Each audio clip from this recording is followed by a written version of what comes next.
Hi guys, as we started learning about pioneers this week and their help of developing our great state of Oklahoma, as sad as I am, we're going to be missing most of our Oklahoma Day stuff and our land run stuff, but I decided to wear my costume that I normally wear for the land run, and this is my pioneer costume, and I usually have my bonnet, but I'm not sure where it is right now, so I didn't wear my bonnet.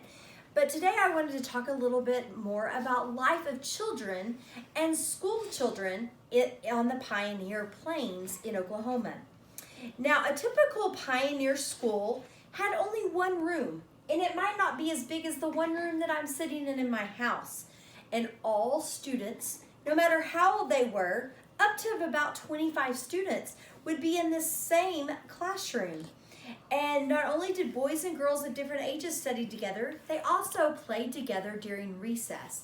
Now, sometimes that's not typical in schools today, but in our school that's different because we go to school with all different ages. We don't share our classroom with all different ages, but when we're outside playing after lunch or we have extra recess, I've seen so many of you play with other kids in your house that are older, and so we adopted some of the Pioneer schoolroom playing together by having houses and you guys having relationships with friends of all ages and that you eat lunch together. And a game that they played very often after their lunch break when they were outside was shadow tag. And they would run around and people would try to stomp on each other's shadows, and if they got your shadow, then you had to freeze for 10 seconds. And then once you were unfrozen, or if someone else stepped on your shadow, then you were unfrozen. And so it was a fun game that took no supplies except the sunshine, because Pioneer children didn't have a lot of things to play with. They didn't have a lot of toys, and they had very few school supplies. But they played shadow tag. And so maybe if the sun's out this next week as you're playing and thinking about Oklahoma, you could get your brothers and sisters or family and play shadow tag, and it's a lot of fun. But today I'm going to read you a letter written by a Pioneer little girl, and I want to see how you think it's the same or different of how we do school and things that are going on in her life. October 1st, 1901. So this was before the state of Oklahoma became a state. My name is Amanda. I just started grade 2 at the school in our town.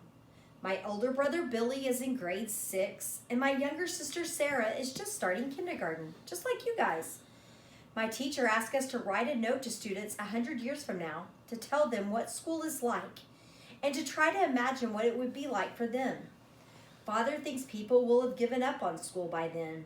He thinks school is a big waste of time. But I think there might still be schools. There might even be 2 or 3 teachers in a school instead of just one. Do you think she was right? There's a lot more than even 2 or 3 teachers. My brothers and sisters and I all go to the same school. We share one big classroom.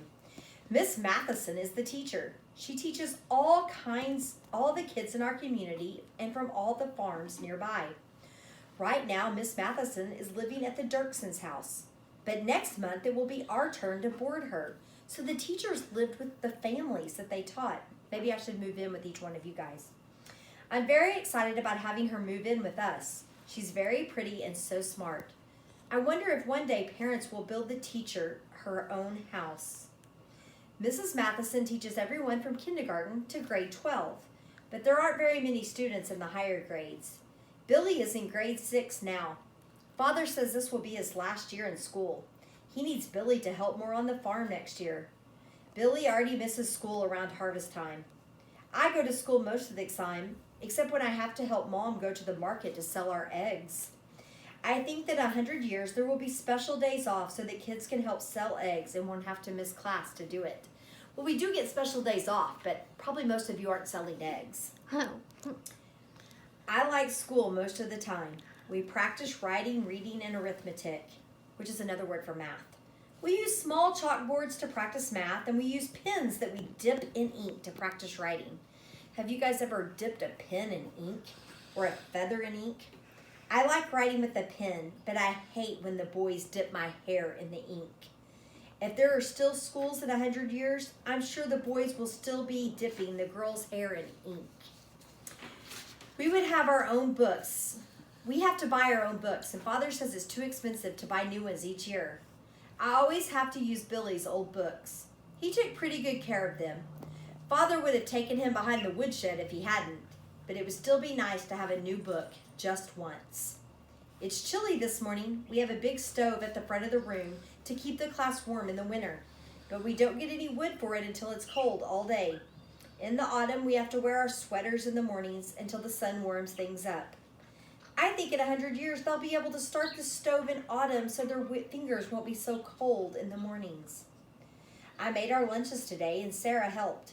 She liked packing the old buckets full of sandwiches I wonder if in 100 years, kids will still bringing their lunches to school in old syrup buckets. Maybe they'll get brand new ones instead. Billy never has time to eat his lunch. He's too busy taking care of his horse. He's so lucky to be able to ride to school. Sarah and I have to walk. I know it's only 1 mile and that lots of kids have to walk further, but it would still be fun to ride a horse.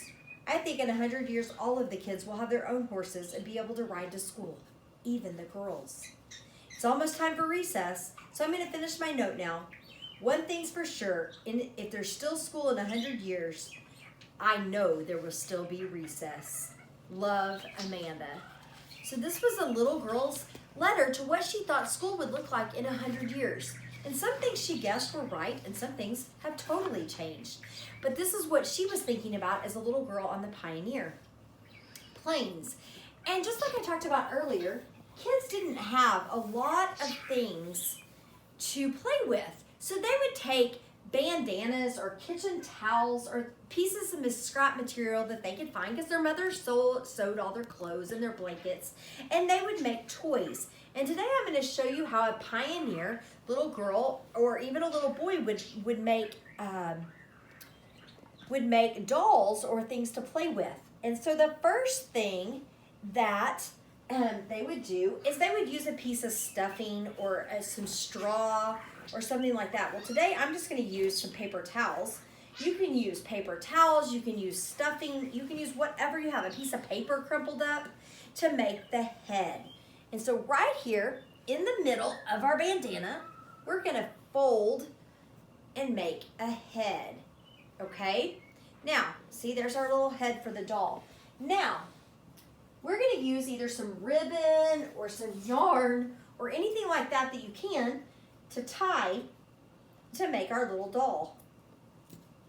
And so I'm going to take our string and I'm going to tie it right here. And you can use, like I said, a dish towel, a piece of scrap material. Pioneer children used what they had and what wasn't going to be used for something else. So then we have our head, and then we're going to tie with some ribbon here, some little arms. Now, we usually make these in class, and we make girl dolls and boy dolls. So there is one little arm. Okay, and then let's do another little arm right here. And we'll do the same thing. We're just going to pinch up a little bit corner of our bandana or our piece of material or our towel. And we're going to tie it down like that. And we try to make them kind of even, but little girls would learn to sew very early, but this is more just little that their mothers would even make them or they would make themselves to play with. And then to make our little girl doll, we're going to make its little dress top right here. So we're going to get one more piece of string and we're going to put it behind here and we're going to tie it right here.